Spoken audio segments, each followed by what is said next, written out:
couple of years ago in Iowa, soybean yields got hurt dramatically by a disease, and it was something a lot of farmers hadn't dealt with in the past. It was sudden death syndrome. Well, sudden death syndrome has actually been around for over 40 years, Brian. It was first found in the United States down in Arkansas in 1971. And when we look at that particular disease, you say, wow, it looks bad, and we see it in the middle of the summer, but the infection actually happens in the spring. It's a fusarium disease that is coming in through a root infection. And a lot of times the disease symptoms aren't going to show up until later on in the season. Now, what we'll normally see when we've got some sudden death syndrome into a plant is we've got a couple of things playing out. We've got an early planting season. And the earlier we're out there, the longer that seed is going to have to stay in the ground, and the more chance there is that that fusarium can get into the root. The other thing with an early season is a lot of times we're cool and we're wet. And those are conditions that promote disease as well. Finally, the other thing would be having a susceptible variety. Since we don't have varietal resistance, if you don't have a variety that's pretty tolerant, you're certainly susceptible to having that disease enter your plant. That's the reason why we're talking about sudden death syndrome today, because I realize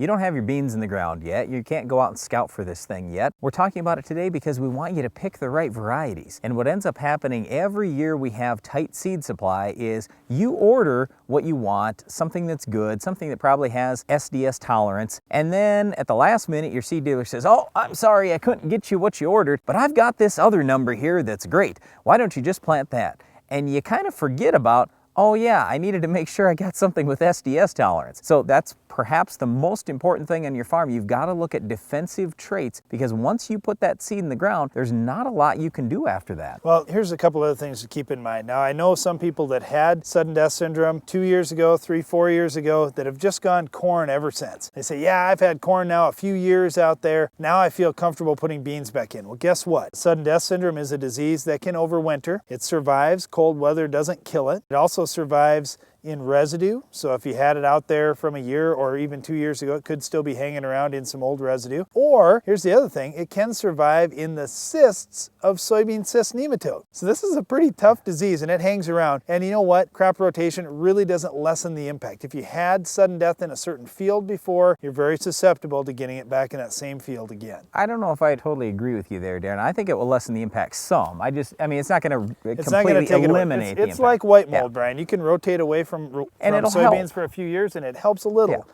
But you're still going to have white mold back in that area if you get the right weather conditions again. Yeah, so as we're standing out here in a strip till field, you start thinking about this residue that it can overwinter in. Us, like most farmers, are using reduced tillage methods. There are a lot of benefits to that. One of the drawbacks, though, is you can have diseases sticking around in your soil a little bit longer. Here's the other thing. If you're reducing your tillage, you have to deal with compaction. You can't just say, well, I'm a no-tiller, that's it, I can't till. Well, guess what? If you've got a compacted layer and your roots can only get so deep, you're much more susceptible to having diseases like sudden death syndrome impact your crop. You need to have good drainage in those fields, and you need to have that compaction layer removed so your root system can get down and water can permeate through the soil. Okay, now we're going to get to something that Darren and I disagree on, and that is, I think you need to have the very best seed treatment you possibly can get on your soybean seed, and that's going to help you with sudden death syndrome. Well, you can certainly help with some of the fusarium species with a good soybean seed treatment. It's not going to completely eliminate the possibility, but it will certainly help with some of the other diseases, because a lot of times what we see in soybean plants is they aren't just impacted by one disease. There's one disease that kind of weakens them, and then that opens the door for another disease to get in. So I agree with you. We need to start with a good seed treatment, and we need to use foliar fungicides to control the other diseases and promote plant health. But the other foliar fungicides, Brian, they don't do anything for sudden death syndrome because foliar fungicides don't move down in the plant. And they would have to move all the way down into the root system to get to where that fusarium infection is coming from. Well, unfortunately, our Weed of the Week doesn't get sudden death syndrome. I wish it did. We're going to have to figure out another way to control it. We're going to do that next.